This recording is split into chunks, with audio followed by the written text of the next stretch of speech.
بحر کے ارکان کو سمجھنے کے لیے ہمیں اصول سہگانہ کو سمجھنا ہوگا۔ یہ ارکان جن دوسرے ارکان سے مل کر بنتے ہیں، بحر تو ان ارکان سے بنتی ہے، لیکن یہ ارکان کس چیز سے بنتے ہیں تو آج ہم اس پر بھی بات کریں گے، اور اس کو اصول سہگانہ کہا جاتا ہے۔ سبب، وتد اور فاصلہ۔ سبب کیا ہے، وتد کیا ہے، فاصلہ کیا ہے، آئیے دیکھتے ہیں۔ سبب دو حرفی کلمہ ہے، یعنی وہ لفظ جو دو حروف پر مشتمل ہو، وہ سبب ہے۔ اس کی پھر مزید دو صورتیں ہیں، ایک سبب خفیف ہے اور ایک سبب ثقیل ہے۔ تو سبب کیا ہے؟ یہ دو حروف پر مشتمل لفظ ہے، جیسے کا، کے، کی، جا، اب، سو، ہے۔ تو یہ تمام الفاظ دو دو حروف پر مشتمل ہیں، لیکن ان کی صورتیں پھر دو ہو سکتی ہیں۔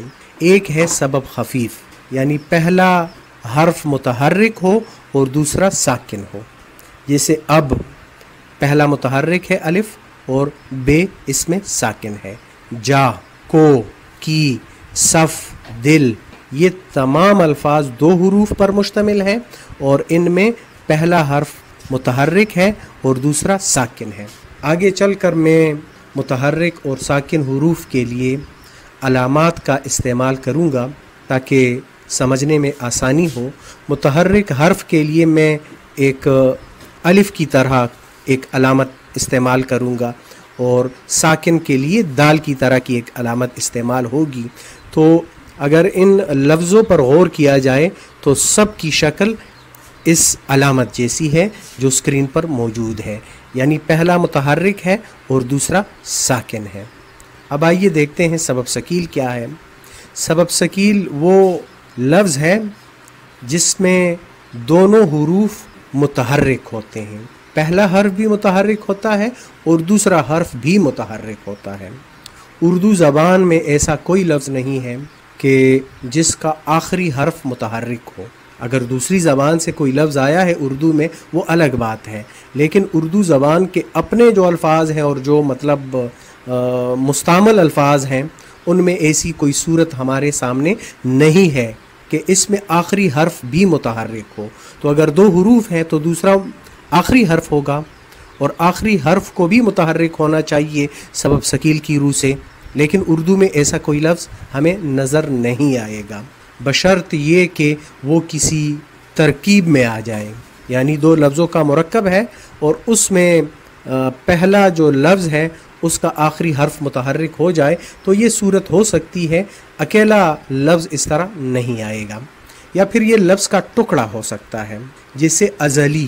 ازلی میں پہلا، دوسرا اور تیسرا حرف متحرک ہے اور چوتھا حرف ساکن ہے۔ تو ہم آخری دو حروف کو چھوڑ کے پہلے دو حروف لے لیتے ہیں۔ ازا، ازا یہاں پر سبب ثقیل ہے۔ شرفا، اس لفظ میں بھی پہلے تین حروف متحرک ہیں اور چوتھا ساکن ہے، تو ہم نے پہلے دو متحرک حروف لینے ہیں۔ شرفا میں شرا، یہ سبب ثقیل ہے۔ اب ایک ترکیب دیکھیں، دل ناداں۔ دل ایک لفظ ہے لیکن ترکیب میں یہ لفظ آیا ہے تو یہ دلے ہو گیا ہے، دلے یہاں پر سبب ثقیل ہے۔ شب ہجر، تو بے چونکہ یہاں پر متحرک ہو گئی ہے ترکیب کی وجہ سے تو شب یہاں پر سبب ثقیل ہے، دونوں حروف اس میں متحرک ہیں۔ اگر شب کا لفظ آ جائے، شب، تو وہ سبب خفیف ہوگا، پہلا متحرک دوسرا ساکن، لیکن اگر ترکیب میں یہ لفظ آئے گا تو پھر شب ہو سکتا ہے اور اس کو ہم سبب ثقیل کہیں گے۔ تو سبب کیا ہے؟ یہ دو حرفی کلمہ ہے، دو حروف پر مشتمل لفظ ہے اور اس کی پھر دو صورتیں ہیں۔ پہلی صورت میں پہلا حرف متحرک ہوتا ہے، دوسرا ساکن ہوتا ہے، اور دوسری صورت میں دونوں حروف متحرک ہوتے ہیں۔ اب آئیں وتد دیکھتے ہیں۔ یہ سے حرفی کلمہ ہے، یعنی تین حروف پر مشتمل ایک لفظ ہے۔ اس کی بھی دو صورتیں ہیں۔ پہلی صورت وتد مجموع ہے، جس کو وتد مقرون بھی کہتے ہیں۔ اس میں پہلا حرف اور دوسرا حرف متحرک ہوتا ہے اور تیسرا حرف ساکن ہوتا ہے. جیسے دیا، دیا میں دال اور یہ متحرک الف ساکن.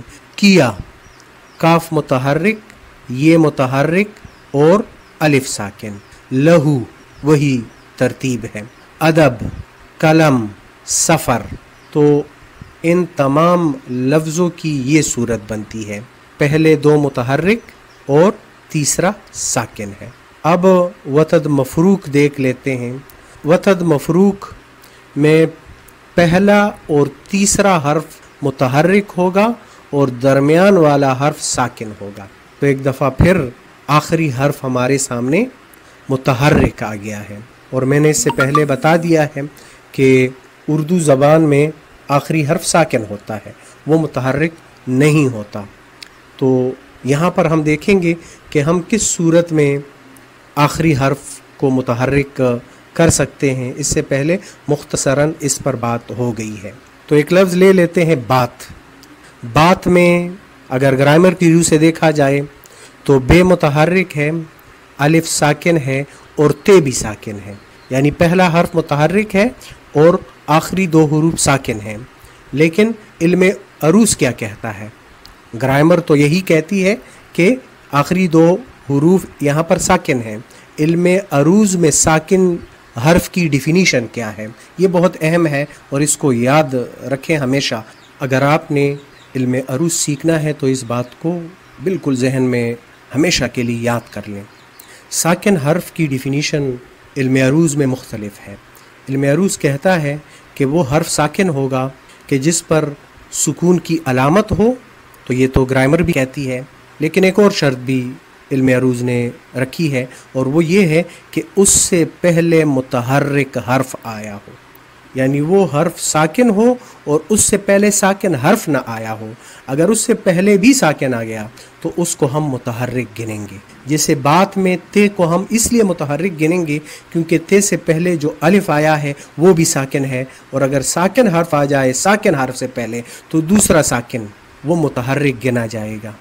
تو بات میں بے اور تے متحرک ہوں گے، اور جان میں جیم متحرک، الف ساکن اور نون متحرک ہے. درد میں دونوں دال متحرک اور رے ساکن. دور میں واو ساکن اور دال اور رے متحرک. تو ساکن حرف کے لیے علم عروض کی شرط یہ ہے کہ وہ حرف ساکن بھی ہو اور اس سے پہلے ساکن حرف نہ آیا ہو، بلکہ اس سے پہلے متحرک حرف آیا ہو، تو اس کو پھر ساکن کہیں گے. جیسے کام میں الف ساکن ہے کیونکہ اس سے پہلے کاف متحرک ہے، لیکن میم ساکن نہیں ہے کیونکہ اس سے پہلے الف ساکن ہے، وہ متحرک نہیں ہے. تو وتد مفروق کیا ہے؟ وتد مفروق 3 حروف پر مشتمل ایک ایسا لفظ ہے کہ جس کا پہلا اور آخری حرف متحرک ہوتا ہے اور درمیانی حرف وہ ساکن ہوتا ہے. فاصلہ، فاصلہ 4 حرفی یا 5 حرفی کلمہ ہے. اس کی بھی 2 صورتیں ہیں، فاصلہ صغرا اور فاصلہ کبرا. تو فاصلہ صغرا کیا ہے پہلے یہ دیکھتے ہیں. فاصلہ صغرا میں 4 حروف ہوتے ہیں. پہلے 3 حروف متحرک ہوتے ہیں اور چوتھا حرف ساکن ہوتا ہے. جیسے بخدا، بخدا میں بے، خے اور دال متحرک ہیں، الف ساکن ہے. نہ رہا، نہ رہا میں نون، رے، ہے متحرک ہیں، الف ساکن ہے. اور نون کے ساتھ جو ہے آئی ہے اس کو ہم نہیں گنیں گے کیونکہ اس کی پوری آواز نہیں آ رہی ہے. آگے چل کر یہ اصول بھی بیان کیا جائے گا.